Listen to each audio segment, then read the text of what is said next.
Hi, this is Paul. One of the early things I did in the history of my channel was a commentary on Jordan Peterson's biblical series. And as many people have noted, I never finished it. And part of the reason I never finished it was I sort of got taken over by everything that was coming at me, all the conversations, all the people trying to figure out what to do with it all. And I've always in the back of my mind wanted to come back to it.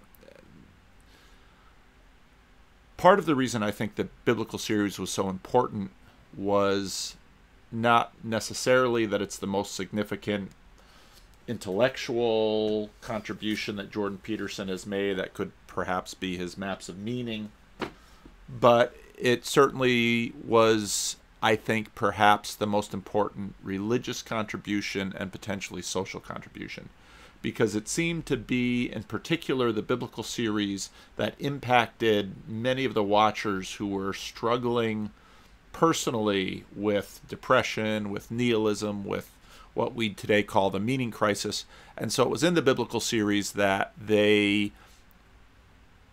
something happened. We'll say it that way. And that, again and again, when I talk to people, and again, it could very much be the sample of people that are coming to talk to me, obviously, with the interest in religion and the interest in the biblical series, that's just the group of people coming to me. But I think that particular series was important because it gave Peterson a way, in a sense, to take everything that he had learned from maps of meaning and to pour it through the Bible.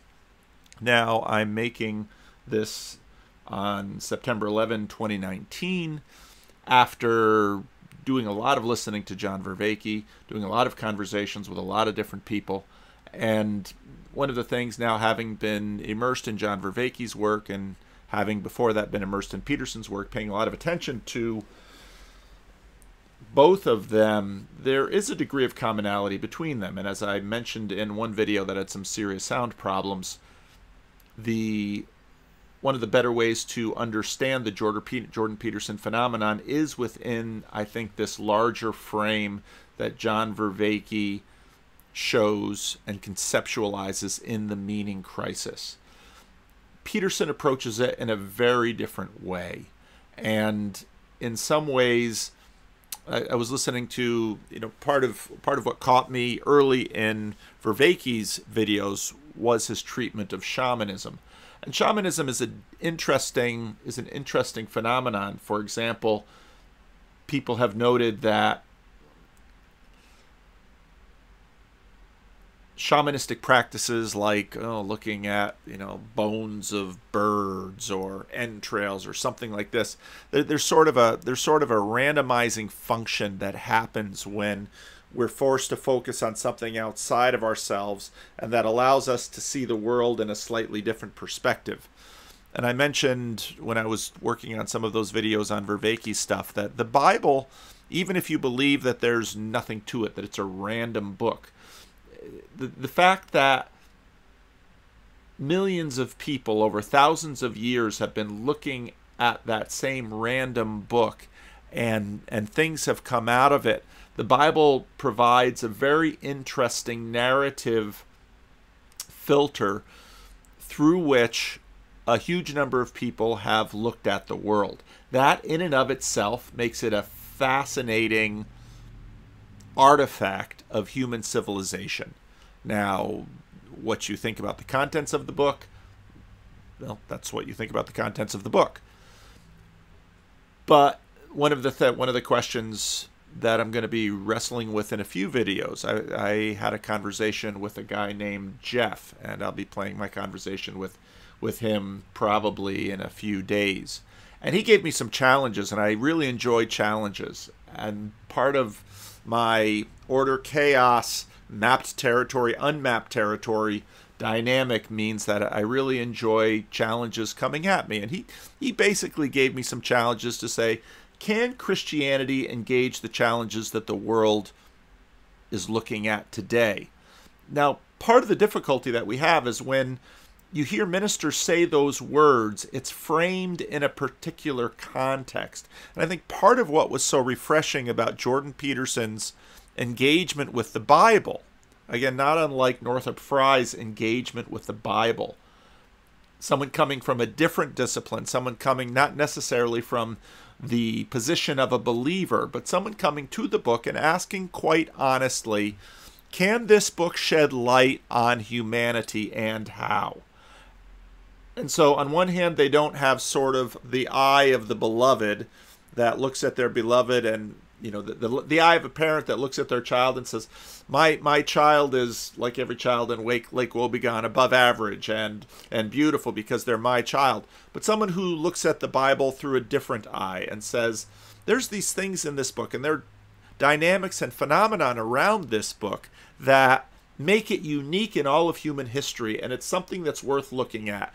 And Jordan Peterson had the interest and the courage and actually the vision to rent out the Bader Theater. I'm sure he took a considerable risk when he first did it, that anybody would buy the tickets, and lo and behold, the play sells out, and it sells out 15 times, and then he takes his book tour around the world, and that sucker sells out. I mean, whatever you think of Jordan Peterson, he had the vision and the guts to step up and try it, and it worked. Something succeeded. And so give him that. So I want to take a look at the biblical series again, and maybe I'm ADHD, so I have way too many projects that have begun and not finished. But I want to take a look at this series, and again, I have to try and do it while not letting my other projects drop, because this series was really important for a lot of people. And part of what I enjoy coming back to something after I've been away from it and lived apart from it, while at the same time doing a lot of study into Jordan Peterson, listening to a lot of his other videos, going through the Meaning Crisis videos with John Vervaeke, doing all the other surrounding listening and conversations. It's not the same biblical series to me anymore. And now, being a pastor who comes around and around and around on the Bible again and again and again, there's always the same dynamic. Every time I come to a text, maybe a story I know very well, a text I know very well, every time I come to it, I am different, and then I come to the text, and so my life is different, and the text speaks to me in a different way. So I want to look at the biblical series, and so I'm going to do basically how I got into this, but I haven't made a PowerPoint series, and I'm playing with some other software right now to see how that goes. And well, this whole YouTube adventure for me has been one great trial, so let the trial continue. Now I'm going to play it at 1.25 speed, and that might mess with some of you because I know a lot of you play my videos faster, but we'll see how it goes. And again, I'm sure you'll let me know in the comment section.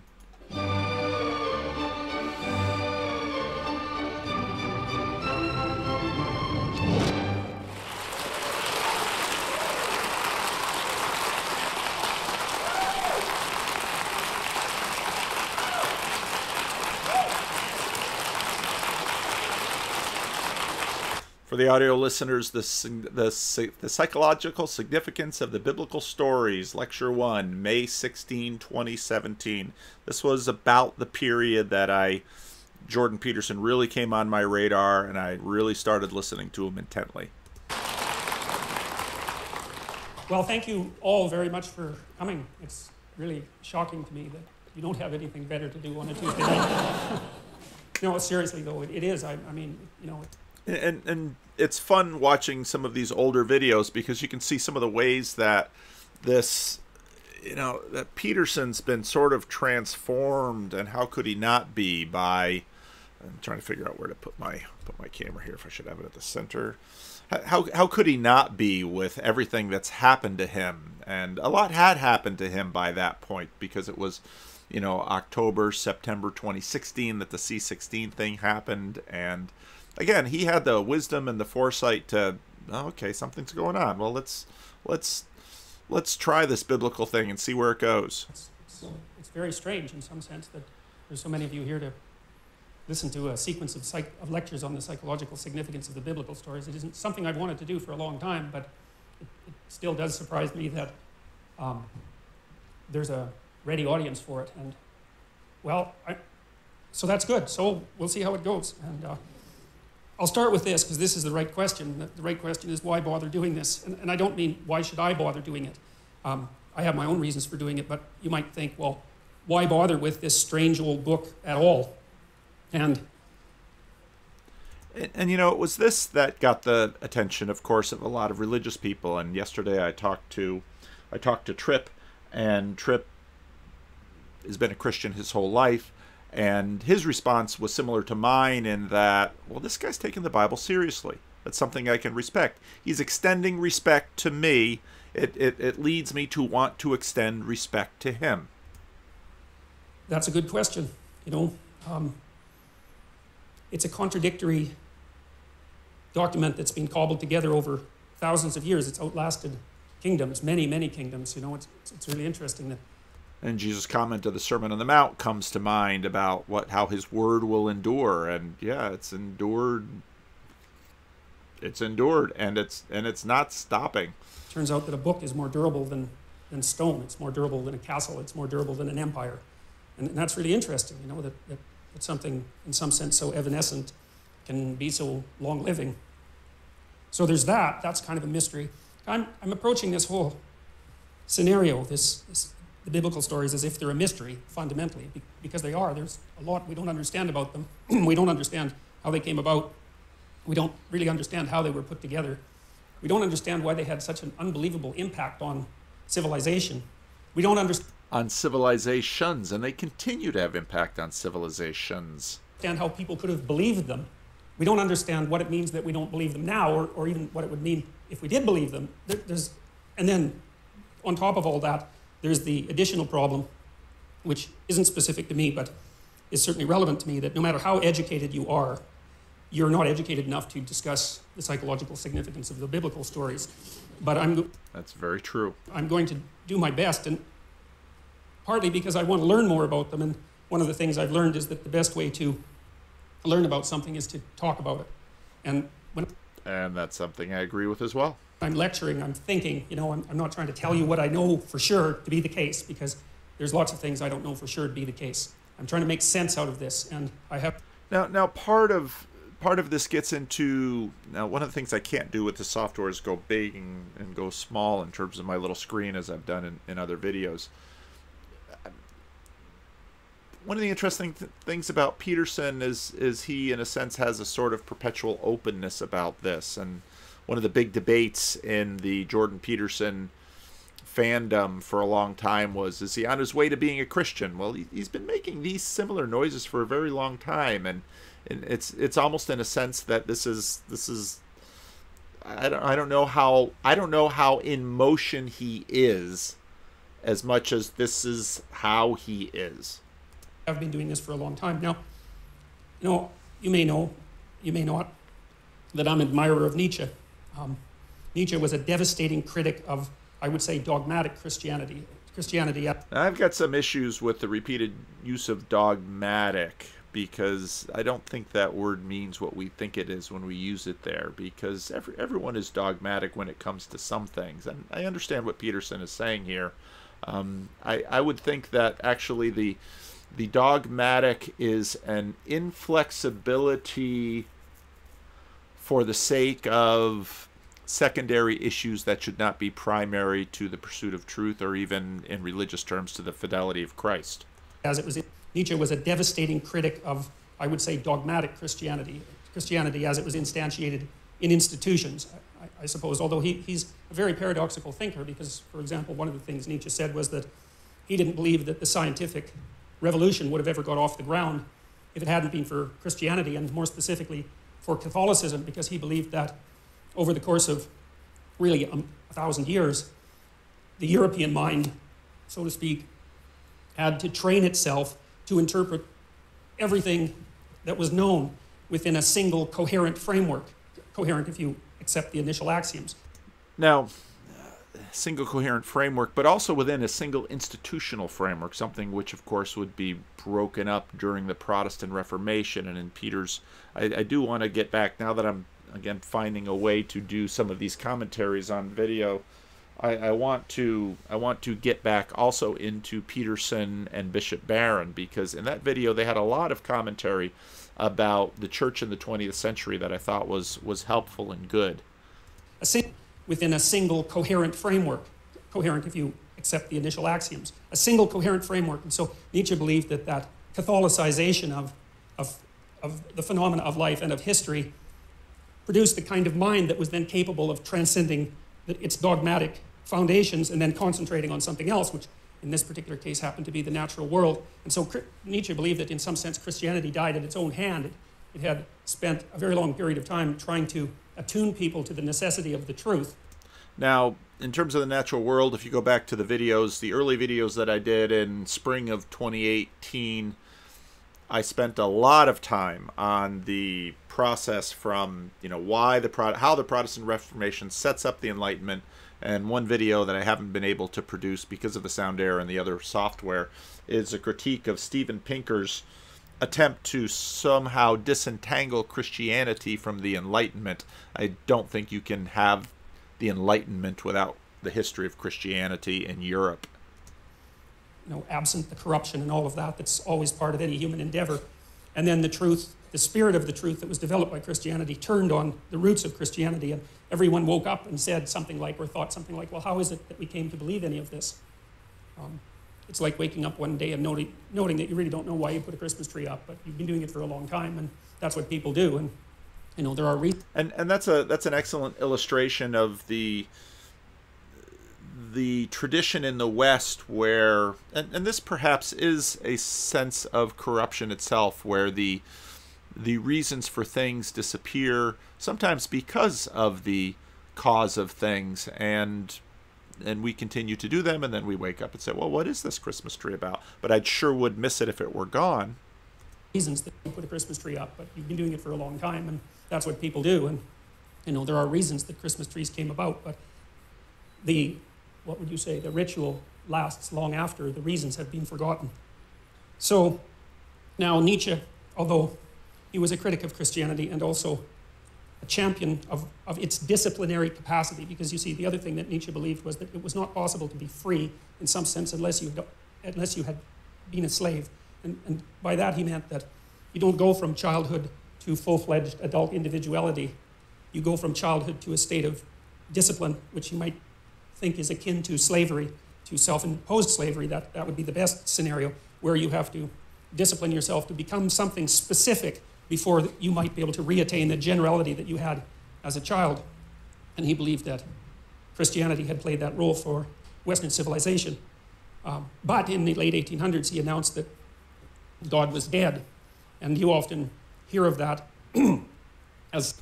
It's important to recognize that Peterson's take on Nietzsche is not without controversy. Well, Peterson's take on a lot of things is not without controversy, but a number of other people who have read Nietzsche deeply, I have not, have some real questions whether Peterson actually gets Nietzsche right here. Something triumphant, but for Nietzsche it wasn't, because he was too nuanced a thinker to be that simple-minded. See, Nietzsche understood that, and this is something I'm going to try to make clear, is that there's a very large amount that we don't know about the structure of experience, that we don't know about reality, and we have our articulated representations of the world, and then you can think of outside of that, there are things we know absolutely nothing about, and there's a buffer between them, and those are things we sort of know something about. Okay, and so right away we're going to get into the bicameral mind. There's our representations that we have about the world. That's our mapped territory. And then there's this unmapped territory, these things that we don't know about the world. And then there's stuff in the middle that we're always working on. We don't know absolutely nothing about, and there's a buffer between them. And those are things we sort of know something about, and we don't know them in an articulated way. Here's an example. Sometimes you're arguing with someone close to you, and they're in a bad mood, and they're being touchy and unreasonable, and you keep the conversation up, and maybe all of a sudden they get angry, maybe they cry, and then when they cry, they figure out what they're angry about, and it has nothing to do with you, even though you might have been what precipitated the argument, and that's an interesting phenomenon as far as I'm concerned, because it means that people can know things at one level without being able to speak what they know at another. And so in some sense, the thoughts rise up from the body, and they do that in moods, and they do that in images, and they do that in actions, and we have all sorts of ways that we understand before we understand in a fully articulated manner. And so, and now if you pay attention to what he just said, there's actually a few things in motion there. It's not only that we know things that we're not conscious of, but also in the sense you have the question of what do we mean by, what am I? that I know things that I'm not conscious of, because in very many ways I very closely identify with my conscious self, but there's more to me. And over the years I've talked about my consciousness Congress, that actually there are a whole variety of people, but it's in a sense like there's this one little platform, perhaps it's right in front of the microphone that's speaking to you, if we want to sort of a homuncular vision. Different people from there take place, but I know things that I cannot articulate. And we often have this sense. Someone put up a meme in the Discord server of this kind of fake-looking cat standing next to this real cat, and the meme was something to the degree of, you know, the real cat is the thought in my head, and the fake-looking cat is the thing that I can sort of express. Well, we have that all the time, that we know things that we can't articulate. We're not quite sure how we know them, and sometimes we think we know them and we're wrong, but we're quite mysterious this way, and we're quite large this way, and we're quite legion in this way. Sorts of ways that they do that in moods, and they do that in images, and they do that in actions, and people often ask me about emotions, and I'll tell them, you know, emotions are in a sense ways of letting other parts of your mind and other parts of you that you're not terribly conscious of communicate with you. And that's why I'll often tell people that emotions make bad masters, but they're good messengers. And so you should listen to your emotions, but you should listen to them, and you're going to have to evaluate them according to everything else that you're confronted with. we have all sorts of ways that we understand before we understand in a fully articulated manner. And so we have this articulated space that we can all discuss, and then outside of that we have something that's more akin to a dream that we're embedded in, and it's an emotional dream that we're embedded in. Now that dream that we're embedded in, of course, you know, we're knocking on Jung's door pretty quickly. And dream itself, the use of the word dream in this context is interesting. I think we have to pay attention that his use of the word dream here is an analogy. And what it's analogous to is, in fact, that when we do dream, we're confronted with all kinds of things that don't necessarily make sense, and while we're dreaming, we're sort of trying to make sense of it. And I would assume all of us have dreamed, all of us have dreamt, and it's a common experience, at least of me in a dream, that you're having a dream and then something happens and part of you says, well, that doesn't make any sense. And sometimes, in fact, in the middle of the dream you say, well, I suppose I'm dreaming. I suppose I'm asleep right now. And so and what he suggests is that this reality of dreaming isn't something that's necessarily isolated to what we're conscious of when we are consciously dreaming, to the degree, and you can see right away the fudginess of that word consciousness and the consciousness of the dream while we're doing it. And in other words, we're living in a context that is more mysterious than we care to imagine or let on between each other. That's something that's more akin to a dream that we're embedded in, and it's an emotional dream that we're embedded in, and that's based, at least in part, on our actions, and I'll describe that later. And then outside of that is what we don't know anything about at all. And in that dream, that's where the mystics live, and that's where the artists live, and they're... Again, it's helpful to remember that this is a metaphor that he's building here, and in fact this metaphor has locality, so mystics and artists live in that space, and that is true. Well, what do I mean that that's true? Well, mystics and artists tend to be the people who socially are willing to say things that the accountants and people of status, let's say perhaps in scientific communities, are unwilling to say. And they're willing to draw, and they're willing to express, and in a sense, they're mystics and artists and musicians and poets are mediums, and they're mediums between this dreamlike existence that we're all actually encountering and what? See, right away you have to ask the question, well, what is the other realm that he's noting? This realm of of literalism, this realm of mapped territory. The media, and in that dream, that's where the mystics live, and that's where the artists live. And they're the mediators between the absolute unknown and the things we know for sure.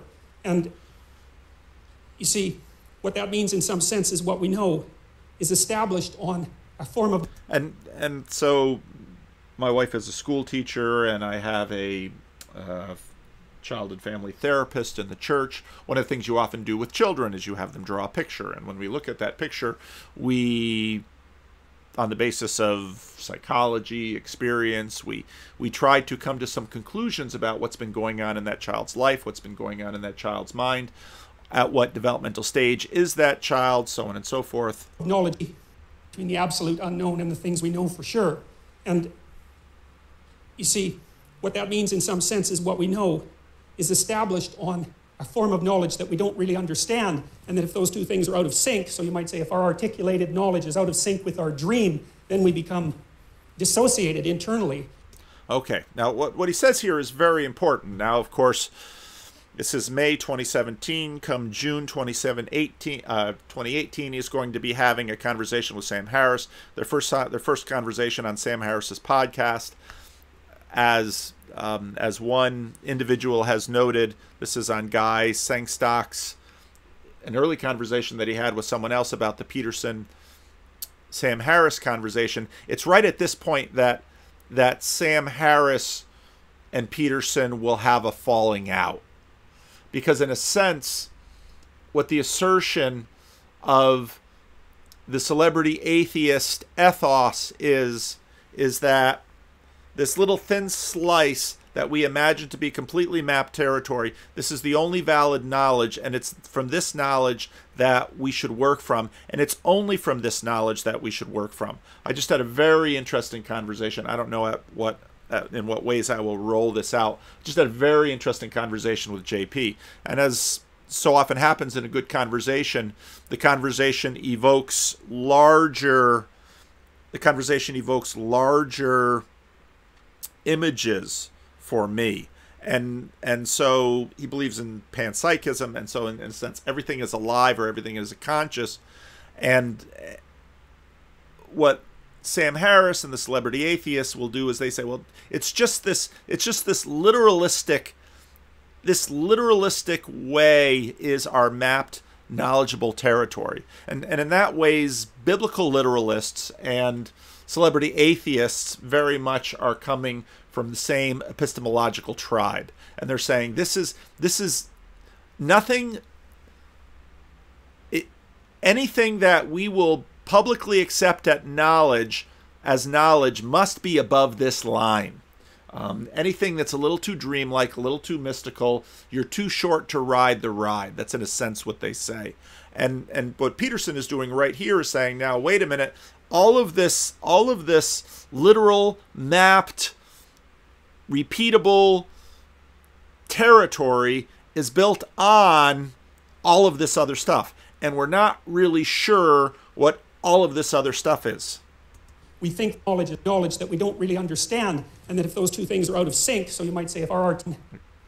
You see, what that means in some sense is what we know is established on a form of knowledge that we don't really understand. See, there it is. What we know is established on a form of knowledge we don't really understand. And Sam would say, no, what we know is established on what we can verify and what can be measured in a lab, and anything beyond that might be interesting for amusement or emotional purposes, but life should be built on the goods that we find in this thoroughly mapped territory. And that if those two things are out of sync, so you might say if our articulated knowledge is out of sync with our dream, then we become dissociated internally. And this is where Peterson comes at us as a clinical psychologist. And this is where, of course, if you read Jung's autobiography, some of the interesting places of that autobiography were these places where Jung, as a young doctor, goes into a mental hospital, and basically the doctors say, well, don't bother talking to the patients because they're crazy. And he's like, well, what are we doing here? So then he starts listening to the patients, and as he listens to them, he begins to say, this isn't just randomness. This isn't just static. There are connections here to much bigger stories. And And so what Peterson lays out here is that, and this is you see this if you're a clinical psychologist, you see this if you're a pastor, that you might want people to just be happy if there's food in the fridge and a roof overhead, and everything would be fine. And Peterson says, no, that's not the way people work. There has to be a coherence behind this far larger emotional,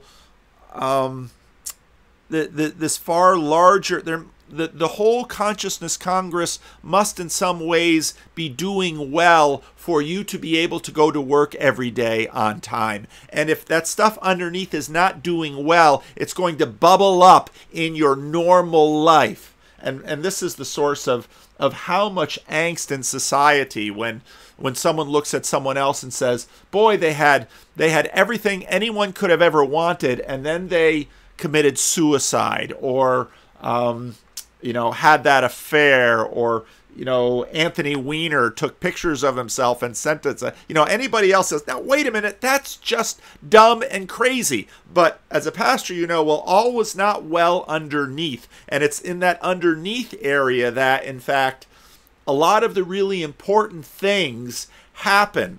And so Sam Harris might say, no, we're just going to live up here. And it's like, oh yeah, that's a river called denial. And there's a lot of stuff below the surface of that river. And if you're around long enough, you know that. We have no form of knowledge that we don't really understand. And that if those two things are out of sync, so you might say if our articulated knowledge is out of sync with our dream, then we become dissociated internally. We think things we don't act out, and we act out things we don't dream. And right there, we think things we don't act out. Oh, as a pastor, you deal with this all the time. Well, I'm a Christian. I believe in these things. Well, you don't act like it. Well, what I did right there was not in keeping with who I said I was. Okay, well, and then you trot him off to a psychologist. And what's the psychologist going to do? Well, let's talk about your childhood.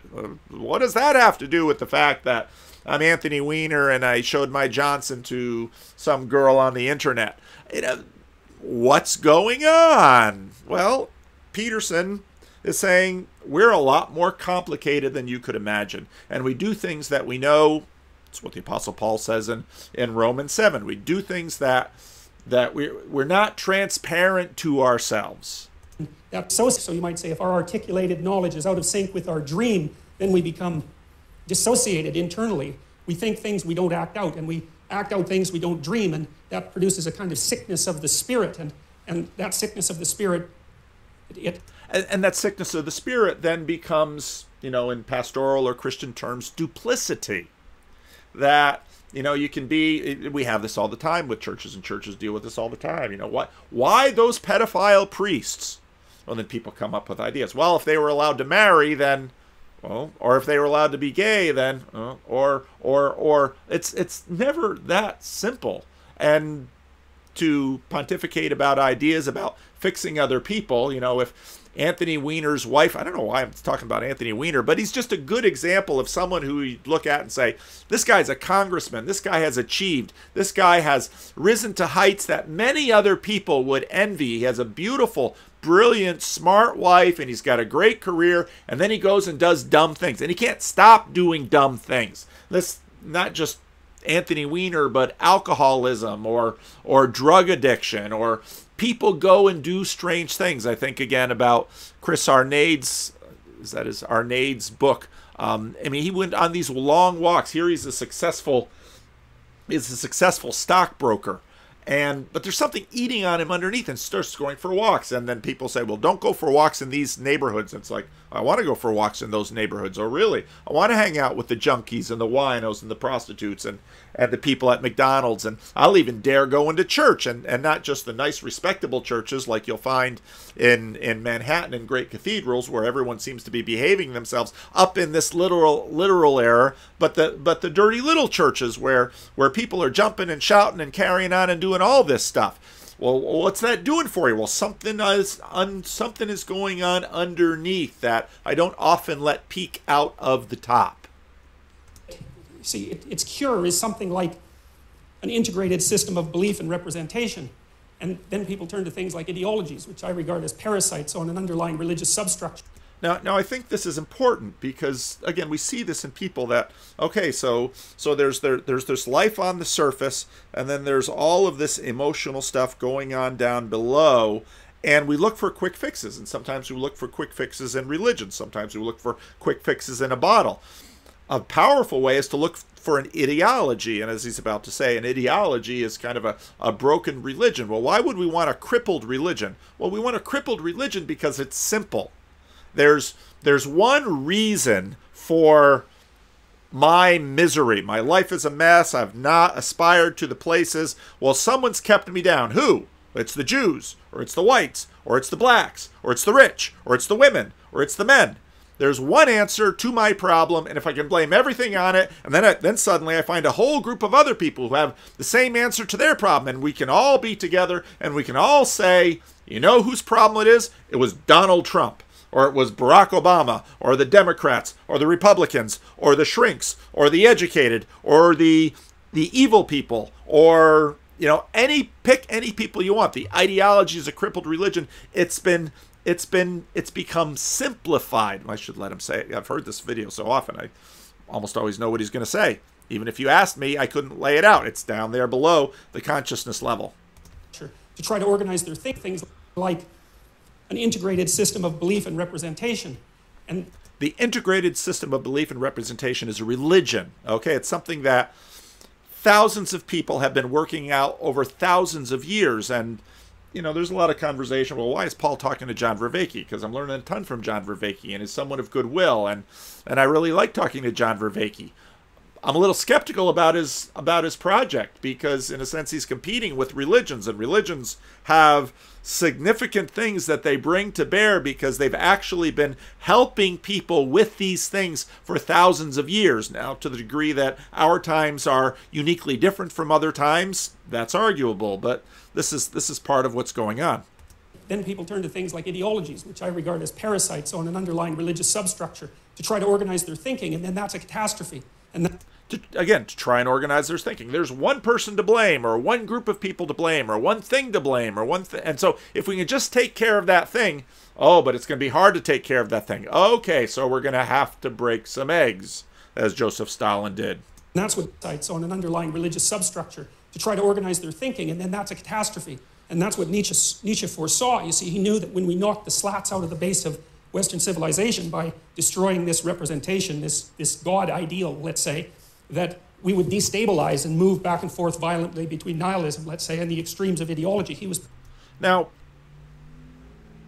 there's a lot of simplification in Peterson's argument here, too. And when I publish my conversation with Jeff, I'm really interested in what the response to that conversation is going to be, because a lot of people aren't going to like him, and some people aren't going to like some of the things I say in it, but that's the way this game goes. We'll keep it interesting. But reading C.S. Lewis's The Discarded Image, the transition well underway, looking at C.S. Lewis and looking at Owen Barfield and doing all the learning and the growing that I have over this last 2 years in those areas, there's a lot that went on. And of course, in order to say anything, you have to simplify it, and I do it all the time.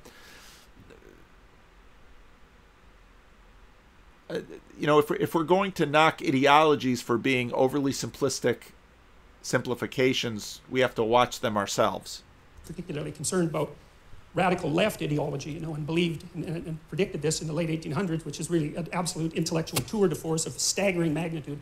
Predicted that in the 20th century that hundreds of millions of people would die because of the replacement of these underlying dreamlike structures with this rational but deeply incorrect representation of the world. And now, again, if you listen to the Vervaeke lectures, and again, partly because of the software I'm using, I can't quite as easily just switch back and forth. But if you listen to, Vervaeke's lectures 1 to 25 are kind of the philosophical. And when he deals with romanticism, that was one of my favorite videos. And then also the crash.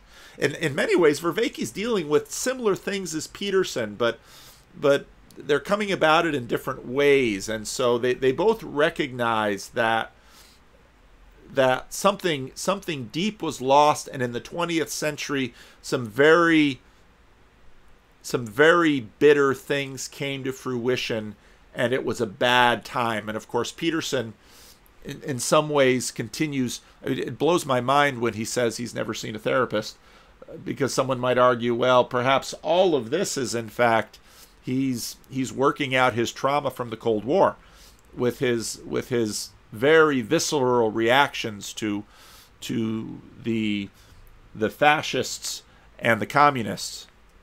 You know, we've been oscillating back and forth between left and right in some sense ever since, and you know, with some good sprinkling of nihilism in there and despair. And in some sense, that's the situation of the modern Western person, and increasingly of people in general.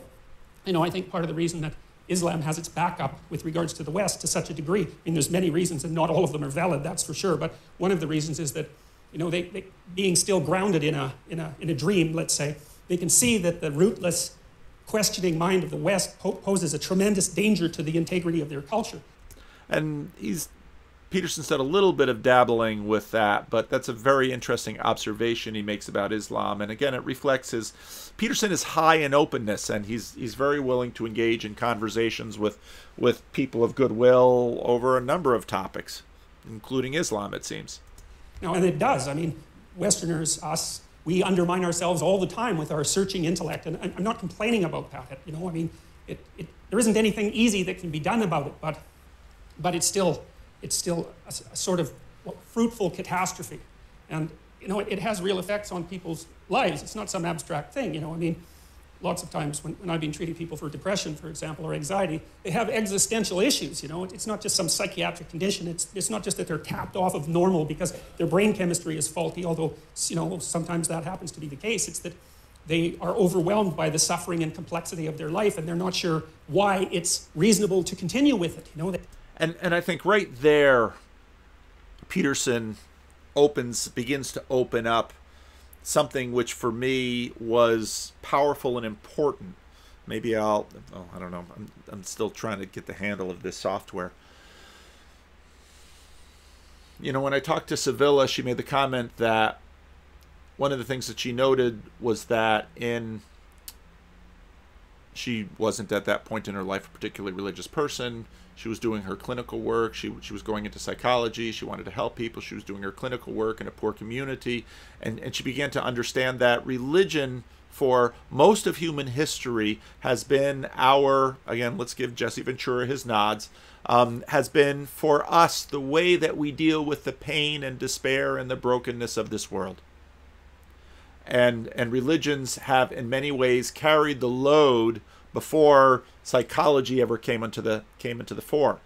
And these stories and these practices, all of this were vitally important to help human beings survive. Now, Sam Harris might jump in and say, see, we don't need that anymore. And I'd say, maybe Anthony Weiner could have used a little more church. And it's been interesting to me, many of the people I began to notice after a certain point, particularly when I was getting ready for the Australia trip, how many people had come to me and told me stories about their depression. And how, and again, it seemed crazy, watching these videos, particularly the biblical series, watching Jordan Peterson help them feel better. And I thought, well, that's interesting. And, well, some people might say there are more significant side effects to watching Jordan Peterson videos than necessarily taking some pharmaceutical that doctors will, with trial and error, try to combat the mental illness. In fact, I had a very interesting conversation with an academic who is doing work that, you know, basically challenges the entire conception of mental illness that has been dominating. And I'm fairly active with some mental illness advocacy groups in Sacramento. And part of why it's difficult for me to kind of go a long way with them is that what happened in the 20th century is that we secularized alcoholism and mental illness, called it a disease, did all of those things for some pretty particular reasons. But as Jordan is saying, well, part of this is because insurance companies will pay for pills and they won't pay for talk.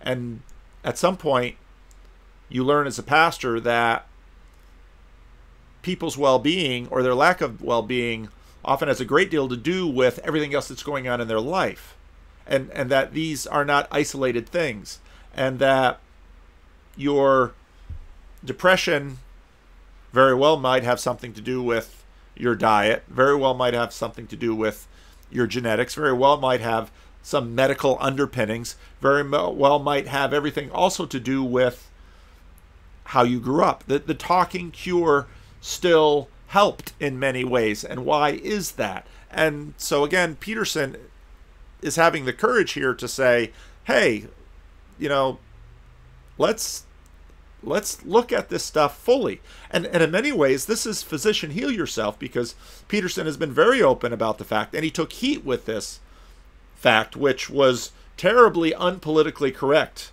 mind you, when he talked about his periods of depression and his battle with depression. And he was very open about that. And people say, oh, see, we shouldn't listen to him because he's crazy. Oh, so much for stigma and mental illness and ableism. In many ways, Peterson wanted to heal himself. And of course, if you read 12 Rules for Life, he's very open about Michaela's suffering and what that does to parents who have a suffering child. He was working through all those things. And so he and his wife have histories of autoimmune disorders, histories of depression, and of course that would lead to the Peterson diet. In many ways, in his whole body, in his whole life, he's been embodying this entire movement that he got going. And in some ways, what he's doing at the Bader Theater with people paying $35 a head is that he's healing himself by talking about the Bible, which is in fact, oh, how often has this happened? You can look at the David Berkowitz story, the son of Sam killer, who was a schizophrenic. By the time he's arrested and has life imprisonment without parole, they force him onto antipsychotics, and then he starts reading the Bible, and, you know, now, at least some of the videos I've seen and things I've read, now he's a professing Christian, and he feels badly about what he did. Well, he should feel badly about it, what he did. But then you might say, he's a Christian, so therefore he finds forgiveness. Yeah, forgiveness is a powerful thing. Well, you think, well, he's a monster like that is unworthy of forgiveness. Oh, okay, so we're going to play that game, and that's a difficult game to play, because you're going to reject this judging God, but then you yourself are going to judge. So there's a lot going on here. And again, Peterson hasn't even gotten to, we're only 11 minutes into this. This is the problem with these videos, is that he's got 2 hours and I talk for 5 minutes for every minute of his, and it's combinatorially explosive what happens. They can feel the terrible negative meanings of life, but are skeptical beyond belief about any of the positive meanings. I had one client who was a very brilliant artist, and as long as he didn't think, he was fine, you know, because he'd go and create, and he was really good at being an artist. He just, you know, he had that personality that was continually creative and quite brilliant, although he was self-denigrating. But as soon as he started to think about what he was doing, then, you know, it's like a drill or a saw or something like that. He'd saw the branch off that he was sitting on, because he'd start to criticize what he was doing, even the utility of it, even though it was sort of self-evidently useful. And then it would be very, very hard for him to even motivate himself to create. And that story itself is a fascinating story, because here's an artist, and as long as he's... I think someone just knocked at my door. That's a very interesting story with this artist, because in a sense it shows the two modes. When he's in his art mode, in a sense he is in touch with this other substrata of the dream world and this far more intuitive thing. And he says, well, when he starts to think, well, what do you mean by think? Well, when he starts to practice the Sam Harris rationalism, when he starts to use the left area of the brain, again, this is schematic, not necessarily literal, where he's starting to think in, you know, logically, then suddenly he's having real trouble, and he's probably anxious and depressed and nervous, and he's trying to fix things. And well, that's a very, very interesting story.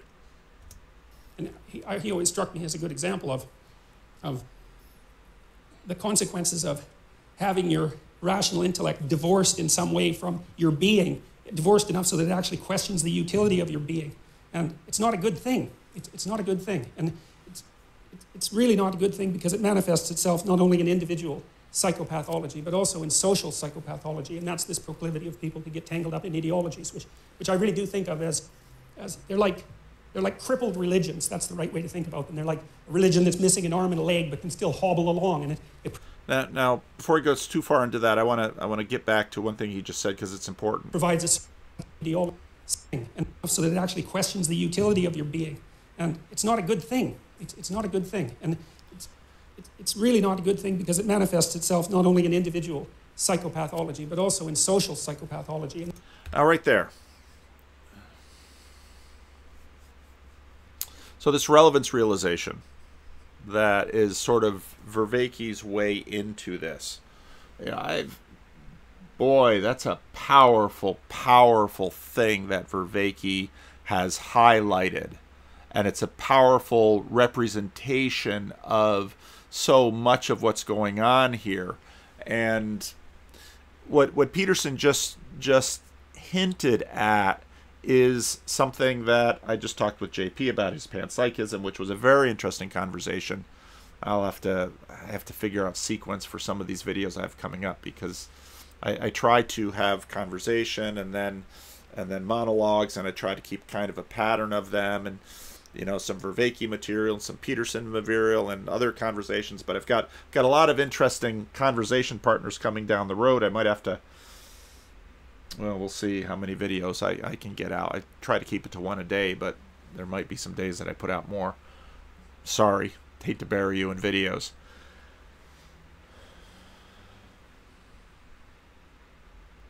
Peterson's an individualist, and individualism is an important thing. We very much see ourselves as individuals, and this barrier of skin that we have that keeps us distinct from one another is a very important barrier and foundational barrier, but it is not necessarily the barrier we think that it is. And again, if you go back to the Barfield stuff, human beings for a long time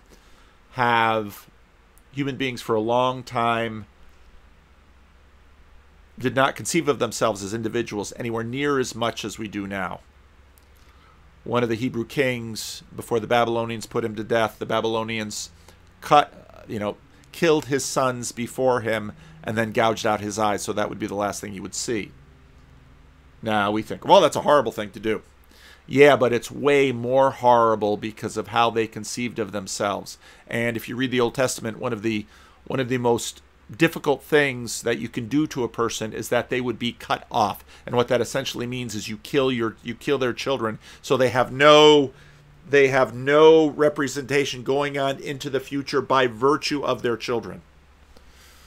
The Bible in many ways is a book about how death is overcome. And one of the key things that happens with Jesus is the resurrection. Because before that, the Ethiopian eunuch, let's say, who you can find in the book of Acts, a eunuch is cut off and has no future. Well, how can the eunuch live on? One of the things that the Bible does, and it's rather subtle, but it's quite clear, is that it shows many other ways to live simply than besides the Old Testament way of having many children. Now, at this point, Peterson makes the point that once this underneath, which is very complicated and often dreamlike and something we don't have a very good handle on, but is actually quite critical because it's this estuary between the far open sea of chaos. I get my right and my left mixed up. I don't know how to stay in the box. It's this estuary between, let's say, the controlled rivers of California and the sea of chaos that comes in through the Golden Gate Bridge here in the water system of Central California. If there's trouble down below, there's going to be trouble up above, and it's going to manifest itself. And this isn't just true of individuals, because we are not as individual as we imagine that we are. It is also true of us as groups. Now, one of the things early on in my reading of Jung that I really wrestled with was the idea of the collective unconscious. But the more I study both the limits of our individualism and this representational network that we are always concocting and that we are using, that are in our minds as individuals, but that in a sense we are sharing via culture, and we are sharing via art, and we are sharing via actions, and we are sharing via images. Jung's collective unconscious are limits to this, okay, because that chapter with Freud is a very interesting one, but in many ways this is the same water in this estuary that we are all swimming in. And we can see this in memes. We can see this in looks. Look at so I've been married to my wife for now 31 years. It doesn't take much. You know, we watch each other very carefully, and a marriage is a high stakes relationship in many, many ways. And you bring all of the stuff underneath into it. All it takes in a relationship like that is a look. Or even my relationship with my children. Our children know things about us that my wife and I don't know. Okay. And sometimes we'll see that, because sometimes my kids will say something and I'll hear it and I'll think, well, that was almost revelatory in terms of something I had not seen in myself. And this is me myself, but they saw it, and they've spent a great deal of time watching us, and they've learned about us. And, well, what you're saying, what you're not saying. That was the end of that Pinker interview. That was, I thought, the most interesting part of it to me. I'm very curious about Pinker's new work. But there's a whole lot more going on. So we have my wife and myself and 5 kids. There's a whole lot more going on in a family of 7 than what meets the eye. And all of us are engaged in very, very subtle games and maps and chess playing and all of this, and it's going on very deeply amongst the 7 of us in ways that none of us understand and none of us control. And this isn't just true of a family. Now there's a larger family, because I had 2 sisters, and both of them married and had children, and my wife has a brother, and he married and had children, and we had parents, and on and on and on. As you start going out, you begin to realize, oh my goodness, there's a lot in play here. Then you go out as a culture and you realize, oh my goodness, there's a lot in play here. And you really notice this if you go into another country and you begin to stay in that country and you learn that other country. And the longer you're there, the more you realize, no matter how much I get into this country, I will always be an outsider to one degree, because I'm not a native here. And now you'll be welcomed, and you'll find new parts of you opened up by that other culture. But you recognize that.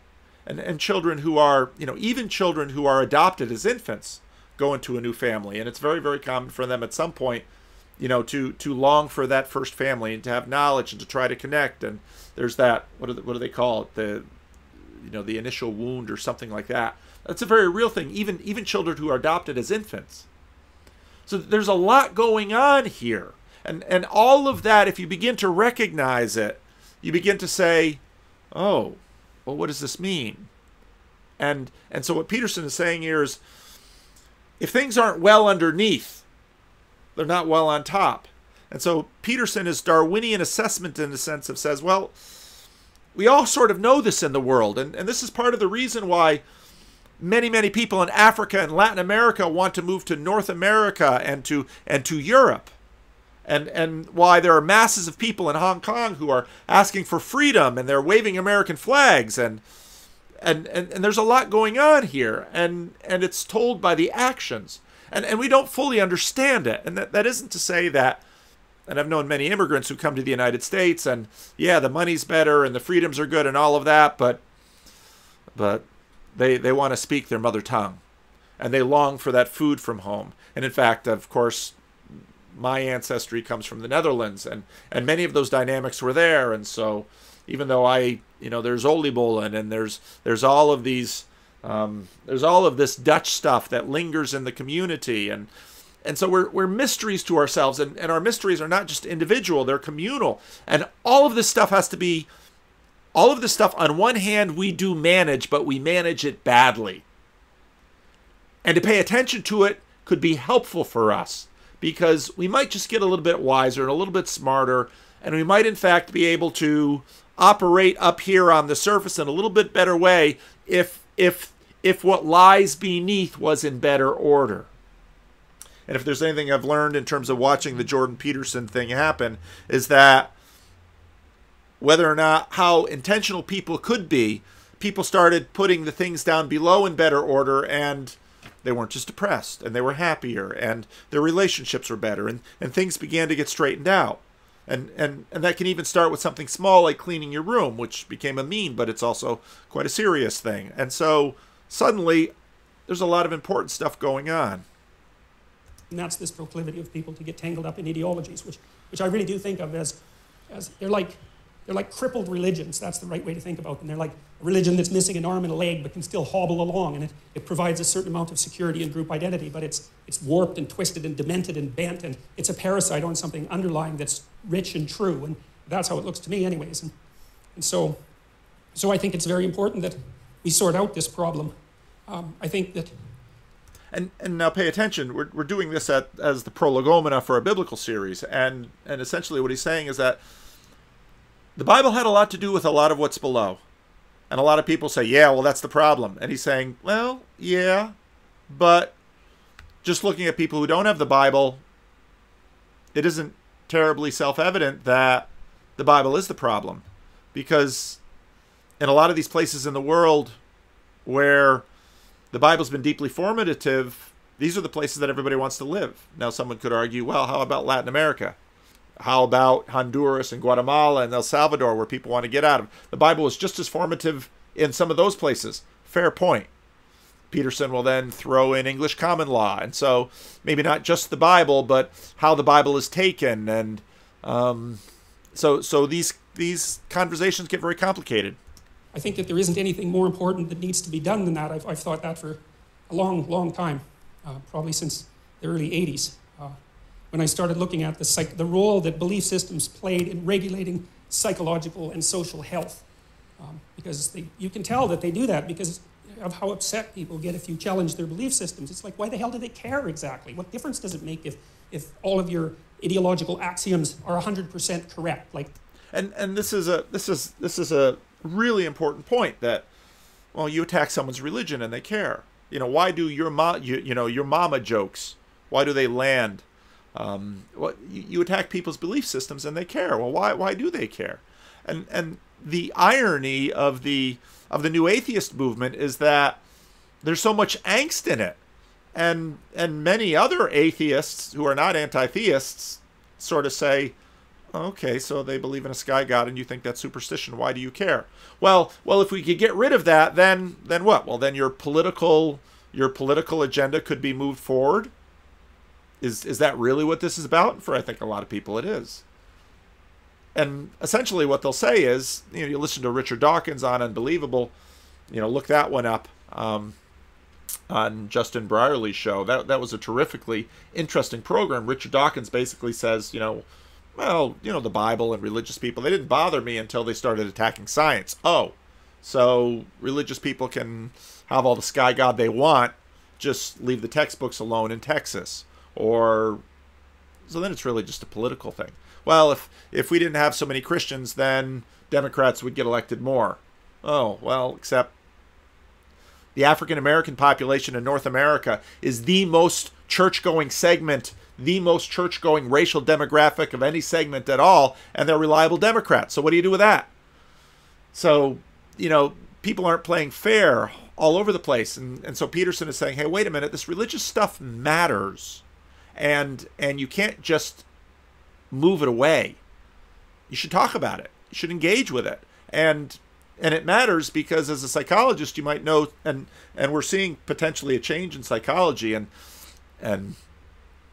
Sevilla has made this point a number of times that, the psychiatric schools are a little bit less anti-religious than they used to be. They still are, because sometimes people that I work with will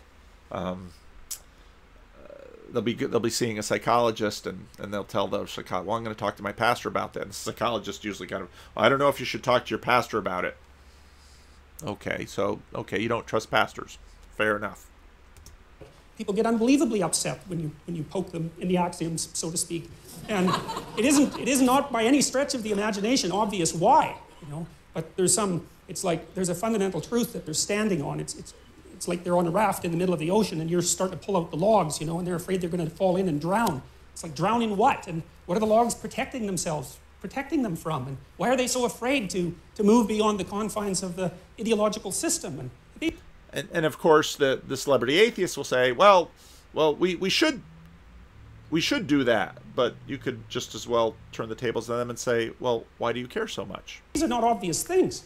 So I've been trying to puzzle that out for a very long time, and I've done some lectures about that are on YouTube. Most of you know that. And some of what I'm going to talk about in this series, you'll have heard if you've listened to the YouTube videos. But, you know, I'm trying to hit it from different angles. And so, okay, so Nietzsche's idea was that human beings were going to have to create their own values, essentially. Now, he understood that we had bodies and that we had motivations and emotions, like he was a romantic thinker in some sense, but way ahead of his time, because he knew that our capacity to think wasn't some free-floating soul, but was embedded in our physiology, constrained by our emotions, shaped by our motivations, shaped by our body. He understood that, but he still believed that the only possible way out of the problem would be for human beings themselves to become something akin to God and to create their own values. And he thought that the person... And even that insight that, okay, so what I really want to get into at some point, and I probably won't even have time today, is, well, what is God? What do we mean when we say this word God? And right there, well, if God is dead, if there is no God, if there is no one in the sky, if God number one has been dispelled by Darwin, and so, well, let's just push away God number two and all that silly superstition. Well, someone has to fill that function. Well, what exactly is the function of God? And in many ways, the celebrity atheists say God has no function. And it's like, I'm very skeptical of that idea. Well, what do you mean, God? And so notice what the title of this is: the idea of God. In fact, God is something, the idea of God, and it's not even just an idea, that there's stuff going on that actually helps human beings live. And when you take it away, they don't live so well. And this, of course, sets up Peterson saying to Sam Harris, you know, you act as if God is real, as does Peterson, and so on and so forth. Talked about the person who could create their own values as the overman or the superman, and that was one of the parts of Nietzschean philosophy that the Nazis, I would say, took out of context and used to fuel their, superior man ideology. So, and we know what happened with that. That didn't seem to turn out very well, that's for sure. And see, I also spent a lot of time reading Carl Jung, and it was through Jung and also Jean Piaget, who's a developmental psychologist, that I started to understand that our articulated systems of thought are embedded in something like a dream, and that dream is informed in a complex way by the way we act. So, we act out things we don't understand all the time, and if that wasn't the case, then we wouldn't need a psychology or a sociology or an anthropology or any of that, because we would be completely transparent to ourselves, and we're clearly not. So we're much more complicated than we understand, which means that the way that we behave contains way more information than we know. And part of the dream that surrounds our articulated knowledge has been extracted as a consequence of us watching each other behave and telling stories about it for thousands and thousands and thousands of years, extracting out patterns of behavior that characterize humanity and trying to represent them partly through imitation, but also through drama and mythology and literature and art and all of that, to represent what we're like so that we can understand what we're like. And that process of understanding is what I see unfolding, at least in part, in the biblical stories. And it's halting and partial and awkward and contradictory and all of that, which is one of the things that makes the book so complex. Now, boy, he just threw a ton of stuff through there. So let's go back a little bit. And again, Nietzsche and Jung get a lot of attention by Peterson listeners, but Piaget deserves more, because actually some of the best stuff that Jordan brings out here is from Piaget. And trying to represent them partly through imitation, but also through drama and mythology and literature and art and all of that. And so here's the thing. So you've got, well, what will we call this? We might call this culture.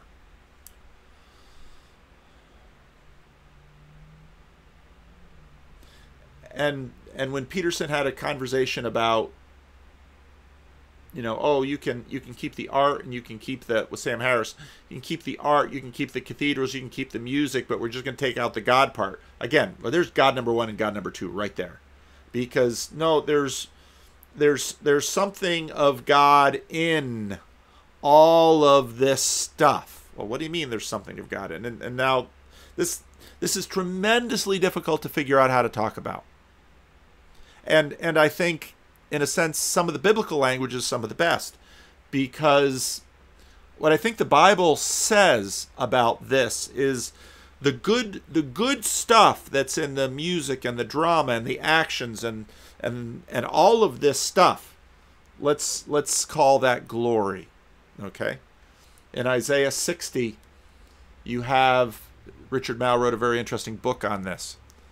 You have the kings of the earth bringing the exiles and the wealth of the nations back to Jerusalem, and this is the glory, and this is, and so God, Abraham Kuyper, God basically says, okay, well, this is mine. I'm claiming this. Well, what do you mean you're claiming this? I thought people did this. Yeah, people did do this, but I made people. Well, what exactly is this project? And in my Dutch Calvinist upbringing, we were taught in class the cultural. This is a lot of Herman Bavinck and Abram Kuyper back here. There's the cultural mandate: be fruitful and multiply and fulfill the earth. Well, what does that mean? That means do culture and represent, and so in a sense, God number one is built into all of that stuff.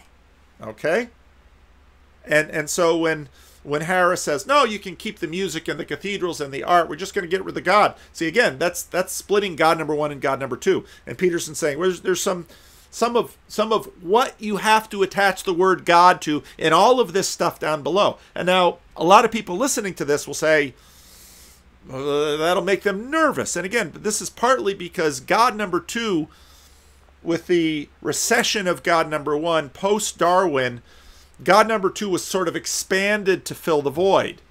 But before God was split, in a sense, in the splitting and yet another splitting of the world, that when Darwin says, well, we can account for this world without intention, we can account for this world without mind, without someone having a goal or a plan or form for this, okay, then God number one goes out the window. But all of this stuff that Peterson is talking about, God number one is all in there, okay? And so when we're talking about God, no, this is so hard to talk about. It's in there. Represent what we're like so that we can understand what we're like, and that process of understanding is what I see unfolding, at least in part, in the biblical stories, and it's that process of understanding is what we see in the biblical stories. And so this, of course, the Bible, God number one and God number two are fully integrated. And so this is what causes a lot of people to have issues with God number two because of the fallout that happens in God number one. It's halting and partial and awkward and contradictory and all of that, which is one of the things that makes the book so complex. But I see in it the struggle of humanity to rise above its animal forebears, say, and to become conscious of what it means to be human. And that's a very difficult thing because we don't know who we are, what we are, where we came from, or any of those things. And the life is an unbroken chain going back 3.5 billion years. It's an absolutely unbelievable thing. Every single one of your ancestors reproduced successfully for 3.5 billion years. It's absolutely unbelievable. We rose out of the dirt and the muck, and here we are, conscious. But and some of this, of course, this is talk that I would have imagined would have kept him out of Liberty University. But this is also what gives him credibility with the side of the culture that says, okay, well, I can imagine that everything was just sort of came about unplanned and unintended, and boom, here we are, 3.5 billion years. It's amazing that a planet would be stable that long, stable enough to allow the fragile thing that we call life to develop on its own. And of course, there are some people now who are getting increasingly skeptical as to whether or not we could ever be so fortunate to have had all of this happen for 3.5 billion years of unbroken procreation. Not knowing, and we're trying to figure out who we are. And a story that we've been telling, or a set of stories that we've been telling for 3,000 years seems to me to have something to offer. And so when I... And that's an extremely important point, because even again, as I said before, even if you think that the Bible is, there's nothing to it, it's sort of, it's a record that people have been bouncing off of the same text, quite reliably transmitted for the last 3,000 years in one way or another. That alone makes it of incredible value. It's in some ways more reliable than the dendrochronology that we use to try to age things. Okay, we're going to match up all these tree rings to find out what were wet and what were dry years, because the Bible is more pervasive and out there. And so then to just imagine, well, we're just going to figure this out. Yeah, that's not real smart. Look at the stories in the Bible. I would say, in some sense, with the beginner's mind. It's a mystery, this book, how the hell it was made, why we preserved it, how it happened to motivate an entire culture for 2,000 years and to transform the world. Like, what's going on? How did that happen? And to continue to motivate cultures and continue to transform the world. It won't be represented in the news, but the Christianization of China, I would dare bet, has something to do with what you see going on as the largest ethnic mass of people becomes increasingly individualistic. I mean, if here in California, there are many Asian peoples here, and one of the things you learn very quickly about Asian culture is that they stick together, and we Americans who are individuals and are, things falling apart, we're like, wow, we really respect that. Well, yeah, and sometimes the Asians look at us and say, wow, I sort of long for some of that individualistic freedom, and so you try and figure out, well, which one is better? So this stuff continues. It's so often people imagine, well, the Bible is just in our past. Well, that might be in your past. That might be in your rearview mirror as an individual, but you're probably doing so at your peril because 1 billion Chinese are reading it more and more. It's by no means obvious, and one of the things that bothers me about casual critics of religion is that they don't take the phenomena seriously, and it's a serious phenomenon. I mean, not least because people have the capacity for religious experience, and no one knows why that is. And I mean, you can induce it reliably in all sorts of different ways. You can do it with brain stimulation. You can certainly do it with drugs. There's especially the psychedelic variety. They produce intimations of the divine extraordinarily regularly. People have been using drugs like that for God only knows how. Now, intimations of the divine. Divine is another one of these words that are going to fudge. Now, it'll be intimations of the divine. It'll be, of course, what people see the divine. And so let's give Matt Dillahunty his due. But we're going to have to come to terms with that word because, well, functionally, the divine is that which is at the top of the hierarchy, that which is of ultimate importance. In my Sunday school class, what is the difference between politics and religion? Politics is of the now, religion is of the always. Well, is there now in the always? Yes. Is there always in the now? Yes. And so you begin to see, okay, well, so something happens when you, and I read Michael Pollan's book on psychedelics. I thought was a really helpful book for me.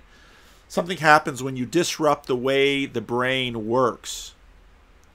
And Vervaeke has talked about a lot of this. Well, the Bible has been doing this to us for a long time and other religious practice, and you don't just need chemicals to do this. You do this in a sense while you're praying, and you do this in a sense while you're fasting, and you do this while you're in community. I was just, I'm going to be talking with Guy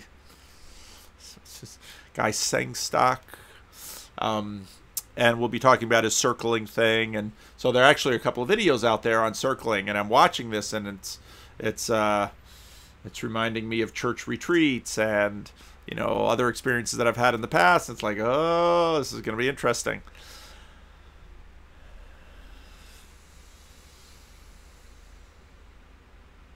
We are mysteries to ourselves, and we really don't know how we work. But I'm going to have to figure out how far I'm going to go with this because he's getting into some stuff that I really want to talk about, and I'm running out of time, and I'm still just learning my new method of doing these videos, and I don't want to spend too much time doing one that I in fact throw away and you never actually hear anything I've just said. A long 50,000 years, maybe more than that, to produce some sort of intimate union with the divine. It's like we don't understand any of that when we discovered the psychedelics in the late 60s. It shocked everybody so badly that they were instantly made illegal and abandoned in terms of research for like 50 years. And it's no wonder because who the hell expected that? Nobody.